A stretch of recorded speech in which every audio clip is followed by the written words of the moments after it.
Audio number 6। भूलों की प्रत्यक्ष कामधेनु गाय। गाय के संबंध में किसी ने अपने विचार व्यक्त करते हुए लिखा है, गुणविहीन ब्राह्मणों की भांति गाय आज भी पूजा प्राप्त कर रही है। इस कथन से यह स्वर निकलता है कि गुण रहित ब्राह्मणों की तरह गाय भी अनुपयोगी और गुण रहित हो गई है।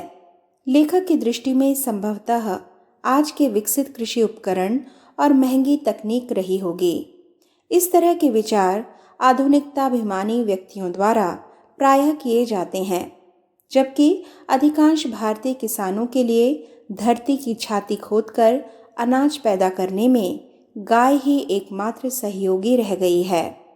गाय से जन्मे बैल ही उसके हल को आगे खींचते और जुताई को आगे बढ़ाते हैं। धार्मिक दृष्टि से भारत में चक्की चूल्हे को भी दैवी वरदान की श्रेणी में माना गया है और उनकी पूजा का विधान है। गाय उनसे भी अधिक धार्मिक महत्व का घरेलू प्राणी है। सहयोग देने वाले प्रत्येक प्राणी ही नहीं, निर्जीव वस्तु के प्रति भी आधार की दृष्टि रखना और उसे पूजनीय मानना भारतीय संस्कृति की विशेषता रही है। गाय की आर्थिक उपयोगिता को लेकर प्राचीन काल में उसे पूजनीय देवी सत्ता माना गया। भावनात्मक ऊंचाइयों की दृष्टि से यह उचित ही नहीं, आवश्यक भी था। आज भी करोड़ों भारतीय धर्मानुयायी गाय को आर्थिक से ज्यादा धार्मिक महत्व के कारण वंदनीय मानते हैं। धार्मिक आयोजनों और कर्मकांडों में आज भी गाय से प्राप्त होने वाले पंचगव्य, दूध, दही, घृत, गोमूत्र और गोबर का उपयोग किया जाता है। तत्ववेत्ताओं ने तो यहाँ तक स्वीकार किया है कि मनुष्य का शरीर बंदर से विकसित हुआ है और आत्मा मानवीय देह में आने से पूर्व यदि किसी पशु शरीर में निवास करती है तो वह गाय ही है। बात विश्वसनीय भी है, क्योंकि मनुष्य के आदर्श स्वभाव की झांकी किसी जानवर में मिलती है तो वह गाय में ही दिखाई देती है। यह जरा भी संदेहास्पद नहीं लगता कि मनुष्य शरीर में आने से पहले उसकी आत्मा गाय के शरीर में ही निवास करती हो।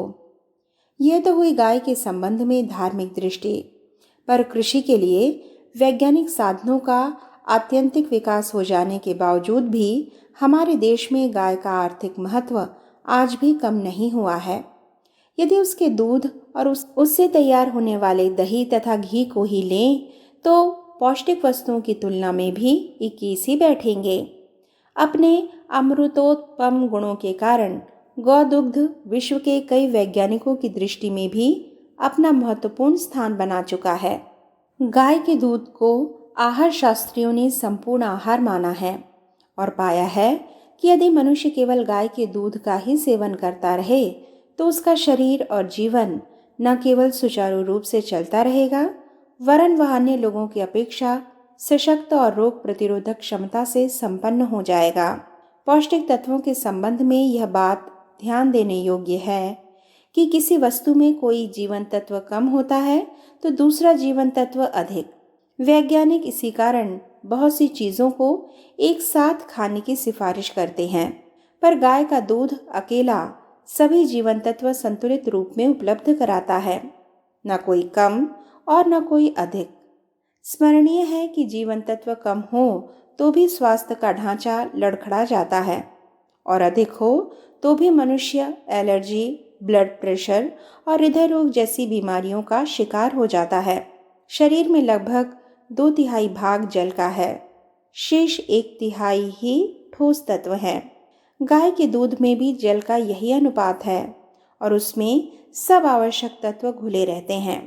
भैंस, बकरी और भेड़ के दूध में चिकनाई की मात्रा अधिक होती है, इसलिए वे जल्दी पच नहीं पाते, जबकि गाय के दूध में चिकनाई उतनी ही होती है जितनी कि शरीर के लिए आवश्यक है। अपने अमृतोपम गुणों के कारण गौ दुग्ध विश्व भर में भोजन के प्रमुख अंग के रूप में प्रयुक्त होता है। गौपालन का महत्व दिन पर दिन बढ़ रहा है। भैंस तो कई देशों में देखने को भी नहीं मिलती। कई पाश्चात्य देशों ने तो गौपालन को ही अपनी अर्थव्यवस्था का आधार मान लिया है। आयुर्वेद में गौदुग्ध को रसायन माना गया है। इस रसायन के नियमित सेवन से बल की वृद्धि, शरीर की पुष्टि होती है तथा वृद्धावस्था शीघ्र नहीं आती। यह कफ, पित्त, वात जनित दोषों का शमन करता है। बल तथा ओज बढ़ाने, मस्तिष्क तथा ज्ञान तंतुओं को पोषण देने में गौदुग्ध अनुपम है। बल, बुद्धि तथा वीर्य की यह वृद्धि ही मनुष्य के उत्तम स्वास्थ्य का आधार है। गौदुग्ध को आहार शास्त्रियों ने संपूर्ण भोजन माना है। मनुष्य केवल दूध लेकर स्वस्थ रह सकता है। मानव शरीर के लिए आवश्यक सभी पोषक तत्व इसमें होते हैं। इसमें प्रोटीन 0.94, स्निग्धता 1.09, आश्वेतसार 1.6, उष्णांक 1.8, चारों जीवन तत्व, विटामिन 1.25% होते हैं। इन तत्वों की कमी से स्वास्थ्य का ढांचा लड़खड़ा जाता है। दूध में पाया जाने वाला प्रोटीन उत्तम कोटि का होता है, जो शरीर के विकास तथा टूट फूट के लिए अत्यंत आवश्यक है। जीवों द्वारा प्राप्त होने वाले प्रोटीनों में गौदुग्ध का अनन्यतम स्थान है। खनिज लवणों के अभाव में दांतों तथा अस्थियों को उचित पोषण नहीं मिल पाता। विटामिन्स मानव शरीर की रोग प्रतिरोधक क्षमता बढ़ाते हैं तथा उसे ठीक प्रकार से चलाने में सहायक बनते हैं। मनुष्य को जितनी शर्करा तथा स्निग्धता, चिकनाई चाहिए, वह सभी गौदूध में पर्याप्त मात्रा में होती है। पाचक रस इसमें प्रचुर मात्रा में होते हैं। हमारे शरीर में सर्वाधिक अंश जल का है। हमारे निर्माण में 2/3 जल प्रयुक्त हुआ है। यह शरीर की स्वाभाविक प्रक्रिया है कि द्रव रूप में ग्रहण किए गए पदार्थों को इसका पाचन यंत्र शीघ्रता से पचा लेता है तथा शोषक संस्थान सहज ही उसे शोषित कर लेते हैं। दुग्ध में भी 95% जल होता है। उसमें सब तत्व घुले रहते हैं। यदि दूध में स्निग्धता, चिकनाई अधिक है तो ये पच नहीं पाते। गाय के दूध में चिकनाई कम होने से यह सहज ही पच जाते हैं। अन्न ठोस होते हैं। उन्हें दांतों से खूब चबाने पर भी वे बिल्कुल रस नहीं बन पाते। इसका परिणाम यह होता है कि आमाशय को अधिक श्रम करना पड़ता है। पाचन संस्थान काफ़ी श्रम करके भी अन्न के सभी अंशों को ठीक तरह नहीं पचा पाते। न शोषक अंग उनका शोषण ही कर पाते हैं। गौदुग्ध में यह बात नहीं होती। केवल गाय के दूध पर कई दिनों रहकर कल्प चिकित्सा द्वारा नया जीवन भी पा सकते हैं। यह आहार नहीं है। गौदुग्ध प्रकृति दत्त रसायन टॉनिक है, जो दुर्बल तथा रोगियों को नवजीवन प्रदान करता है। प्रसव के पूर्व माँ के पेट में जब बालक का निर्माण होता है, उस समय उसके शरीर तथा संस्कारों की वृद्धि के लिए गर्भिणी को गौदुग्ध दिया जाए तो संतान तथा उसके स्वास्थ्य पर उत्तम प्रभाव पड़ता है। प्रसव के पश्चात स्तनपान काल में भी माँ को गौदुग्ध सेवन कराया जाए तो स्तनपान कराने के कारण उसके शरीर में जिन तत्वों की कमी होती जाती है, उनकी पूर्ति ठीक तरह से हो जाती है। रोगी तथा दुर्बल व्यक्तियों को नवजीवन प्रदान करने में गौदुग्ध की कोई सानी नहीं रखता। रक्ताल्पता, संग्रहणी, पांडुरोग, शरीर प्रदाह, रक्त, पित्त तथा क्षय आदि रोगों में औषधि के साथ साथ पथ्य के रूप में गौदुग्ध का सेवन करने से शीघ्र लाभ होता है। ऐसा कई आयुर्वेद के ज्ञाताओं का विश्वास है। इसके नियमित सेवन से शरीर में विजातीय द्रव्य अधिक मात्रा में उत्पन्न नहीं होता तथा रोगों का आक्रमण होने पर भी शरीर की रक्षा व्यवस्था सुदृढ़ होने से वे असर नहीं कर पाते।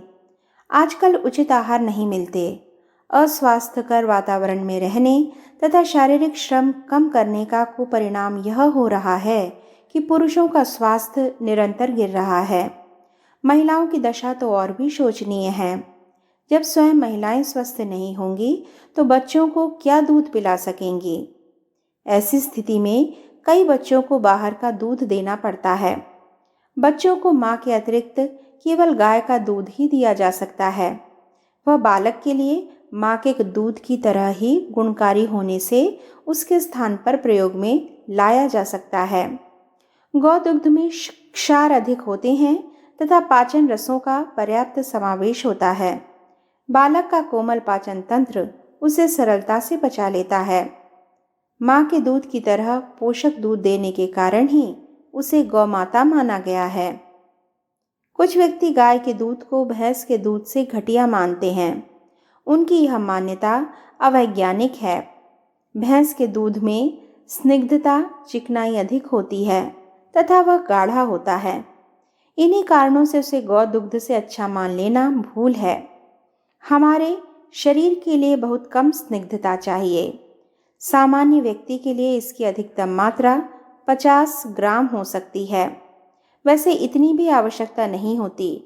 इससे अधिक स्निग्धता का उपयोग रोगों का कारण बनता है।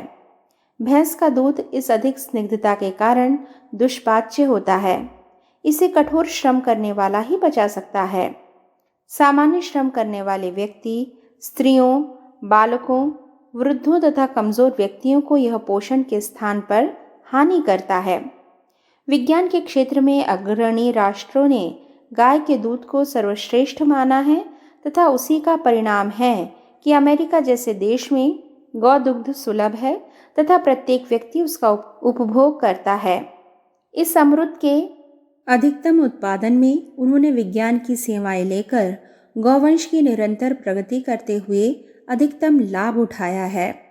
अन्न में जिस प्रकार स्थान विशेष पर उत्पन्न होने से उसमें स्वास्थ्य बढ़ाने घटाने के तत्व घट बढ़ जाते हैं, भूमि तथा उपार्जनकर्ता के गुण व संस्कार उसमें आ जाते हैं, उसी प्रकार दूध में भी पशुओं के अपने गुण तथा संस्कार आ जाते हैं। तदनुरूप ही उपभोगकर्ता के शारीरिक मानसिक स्वास्थ्य पर प्रभाव पड़ता है। इस दृष्टिकोण से भी गाय का दूध भैंस के दूध से श्रेष्ठ सिद्ध होता है। भैंस शरीर से जैसी मोटी होती है, उसकी बुद्धि भी वैसी ही मोटी होती है। भैंस सुस्त, आलसी व मंदबुद्धि होती है। रास्ते में बालक हो या कुछ और, उससे बचने बचाने की कोशिश करने जितनी उसमें बुद्धि नहीं होती। उसका दूध पीने वाला बच्चा भी वैसा ही होता है। गाय संवेदनशील, कर्मठ तथा चाक चौबंद होती है। छोटी सी मक्खी शरीर पर बैठ जाए तो सारी त्वचा को हिलाकर उड़ा देती है। शरीर से पुष्ट, आकर्षक तथा सुडौल होती है। उसका दूध पीने वाला बछड़ा हिरन की तरह सुंदर तथा चंचल होता है। उसका कुलांचे भरना देखते ही बनता है। गाय के दूध के संस्कार उसके बछड़े पर तथा भैंस के दूध के संस्कार उसके बच्चे पर स्पष्ट देखे जा सकते हैं। गौ दुग्ध शारीरिक तथा मानसिक स्वास्थ्य को बढ़ाने वाला होता है। भैंस का दूध शरीर को मोटा भले ही बना दे, बुद्धि को भी मोटा बनाता है। उसे पीने वाले व्यक्ति का भैंस के बछड़े की तरह सुस्त, आलसी तथा मंद बुद्धि हो जाना स्वाभाविक ही है। जिस प्रकार माँ के संस्कार उसके दूध पीने वाले बालक में आते हैं, ठीक वैसी ही बात इन दोनों के साथ भी होती है। यही प्रकृति का नियम है। हमारे पूर्वज गौपालन धर्म समझते थे। गृहस्थ के घर तथा सन्यासी की कुटिया का द्वार गौ के बिना शोभाहीन लगता था। गौ माता का धारोष्ण दूध ही उनकी चमत्कारिक शारीरिक, मानसिक तथा आत्मिक प्रगति का रहस्य था। इसी कारण गौपालन को धार्मिक रूप दिया गया था। संसार के समस्त देशों में गाय की महत्ता उसके दूध के कारण है। गाय के दूध में जो भी अमृतोपम गुण हैं, उनका वैज्ञानिक विश्लेषण तो अब से कुछ दिनों पूर्व ही किया गया है, किंतु वैदिक युग तथा महाभारत में भी भारत में गाय और गौवंश की महत्ता और विशेषताओं का समुचित ज्ञान था। इसके लिए ऋग्वेद में स्थान स्थान पर गौवंश की रक्षा और गौ दुग्ध की विशेषताओं का वर्णन मिलता है। गाय के दूध, घृत, गोबर और मूत्र का उपयोग औषधियों तथा यज्ञों के विधि विधान में भी बताया जाता रहा है।